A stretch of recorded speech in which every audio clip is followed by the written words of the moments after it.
English B core. तो देखो English के अंदर अब तक हमने कुछ चैप्टर्स कर लिए हैं तुम्हारी फर्स्ट फ्लाइट के।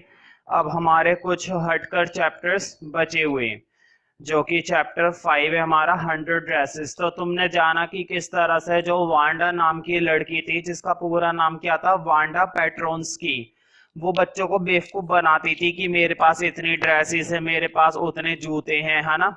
वास्तव में उसके पास था या नहीं था, वो बात की है, क्योंकि अभी कुछ कह नहीं सकते। वो बात पता चलेगी तुम्हें चैप्टर 6 में। तो फिलहाल इसके कुछ क्वेश्चन आंसर है, स्टोरी मैंने कंप्लीट एक्सप्लेन कर दी है, तो शॉर्ट आंसर टाइप क्वेश्चन है। तो स्टार्टिंग करते हैं ज्यादा समय वेस्ट ना करते हुए। Where in the classroom does Wanda sit and why? जो क्लासरूम में वांडा थी वो कहाँ बैठती थी और क्यों?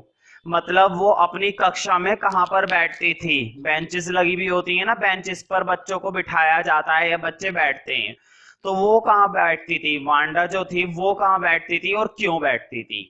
तो मैंने पहले ही बता दिया था, वांडा बिलोंग करती है एक गरीब परिवार से, और वो बहुत ही ज्यादा गरीब लड़की है, ठीक है।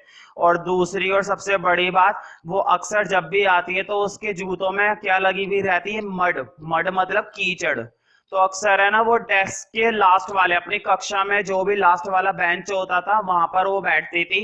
और वो ऐसी जगह थी जहाँ पे मिट्टी, धूल मिट्टी ये सब पड़ी रहती है, क्योंकि वहां पर वही बच्चे बैठते थे जो गरीब या जो गंदे संदे होते थे। तो फिलहाल आंसर देखते हैं।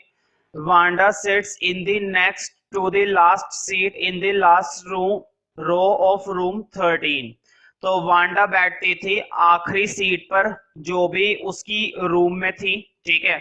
वो भी रूम की लास्ट रो में, देखो रूम की लास्ट रो में लास्ट सीट की अगली वाली सीट पर ये जाकर बैठती थी, और रूम नंबर कौन सा था उसका, 13। She sits in the corner, वह कोने में बैठती थी, where there is mud and dirt on the floor, और जहां पर फर्श पर क्या पड़ी रहती थी, कीचड़ या फिर डर्ट वगैरह, मतलब धूल मिट्टी रहती थी वहां पे। The atmosphere is noisy as well, और वहां का जो वातावरण था, और वहां पर बहुत ही ज्यादा क्या होता था, शोरगुल, मतलब शोर मचता था। Because she is to approach from muddy area, क्योंकि वह कहां से आती थी, अप्रोच का मतलब होता है आना, क्योंकि वह कहां से आती थी या किससे संबंध रखती थी, कीचड़ वाले क्षेत्र से, वहां के पास वाले क्षेत्र से वो घूम कर आती थी, इसलिए अक्सर उसके पैरों में क्या लगी हुई होती थी, कीचड़ वगैरह। सेकंड क्वेश्चन देखते हैं। In what way Wanda different from the other children? किस प्रकार जो वांडा थी वो दूसरे बच्चों से अलग थी? आखिर उसके अंदर क्या खासियत थी या क्या अजीब चीज थी जो उसको दूसरों से अलग बनाती है? Wanda was different from other children, Wanda दूसरे बच्चों से अलग थी। She had a funny name, उसका एक फनी नेम था। देखो इस आंसर के अंदर मैंने फनी नेम तो नहीं बताया कि उसका नाम था क्या, लेकिन तुम्हें मालूम है वांडा पेट्रोन्स्की, उसका पूरा नाम, उस लड़की का पूरा नाम क्या था, वांडा पेट्रोन्स्की। तो अक्सर बच्चे उसका मजाक बनाते थे, इतना फनी नेम था। It was hard to speak, वह मुश्किल से ही बोला जाता था, मतलब उस नाम को बोलना थोड़ा सा मुश्किल काम था। She used to say that, वह अक्सर कहती थी, यूज टू का मतलब होता है अक्सर, और से का मतलब कहना, वह अक्सर ये कहती थी, she had hundreds of different dresses, कि उसके पास सोइयो तो अलग अलग तरह की ड्रेसेस हैं। तुम्हें मालूम है वो अक्सर एक ही तरह की ड्रेस पहनकर आती थी और फिर भी लोगों के सामने डींगे मारती थी कि मेरे पास तो सोइयो ड्रेसेस हैं।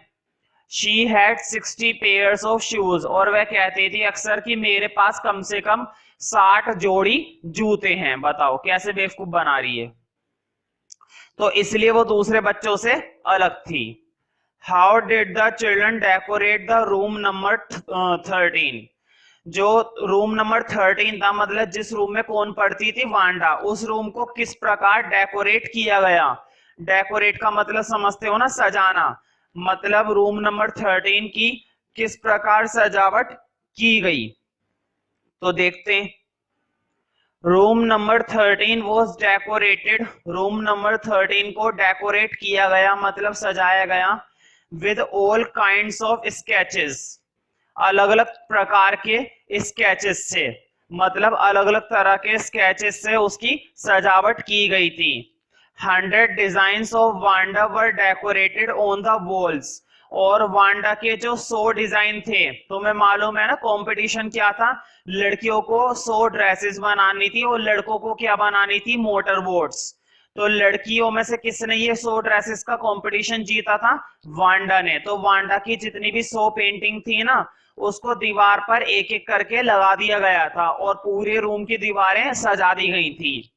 The boys were to design motor boats, और लड़कों को सौंपा गया था मोटर बोट बनाने का काम, मतलब लड़कों को क्या बनानी थी, motor boats. Which were arranged on the wall, जिसको दीवारों पर लगाया गया, मतलब लड़कों ने जो पेंटिंग बनाई थी उनकी पेंटिंगों को भी दीवार पर लगाया गया। लास्ट क्वेश्चन देखते हैं, how does Wanda take the dress game, जो वांडा थी उसने किस प्रकार ड्रेस गेम अटेंड करा, मतलब किस प्रकार उसने उसका सामना करा। Do you think she tells lie, क्या आपको लगता है कि वो वास्तव में झूठ बोलती थी। तो मुझे बताओ, उसने 100 अलग अलग तरह की इतनी बेहतरीन इतनी बढ़िया पेंटिंग करी थी, इतनी बढ़िया ड्रेसेस बनाई थी, क्या तुम सोच सकते हो कि उसने झूठ बोला होगा। मुझे तो नहीं लगता कि उसने जरा सा भी क्या बोला है, झूठ तो नहीं बोला होगा। हम ये सिर्फ कह सकते हैं, वास्तव में झूठ है या सच है ये हमें भी नहीं पता, लेकिन जिस हिसाब से उसने पेंटिंग बनाई और कंपटीशन जीती, उस हिसाब से हम कह सकते हैं कि शायद वो झूठ नहीं बोल रही थी। अब अगर वो झूठ नहीं बोल रही थी तो एक क्वेश्चन और सामने आता है कि वो अक्सर हमेशा वो एक गंदी ड्रेस और सेम जूते क्यों पहनकर आती थी, अगर वो झूठ नहीं बोलती थी तो, है ना। तो आंसर देखते हैं फिलहाल।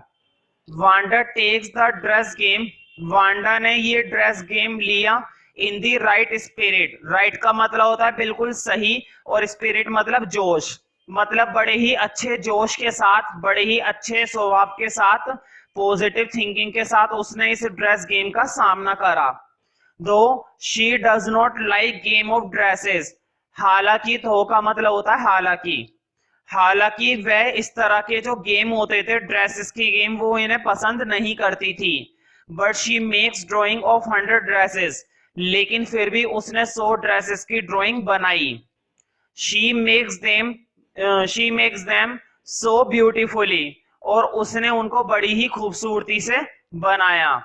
That she is declared the winner, और इतनी खूबसूरती से बनाया कि वो क्या बन चुकी थी, विजेता, मतलब वो विजेता घोषित कर दी गई।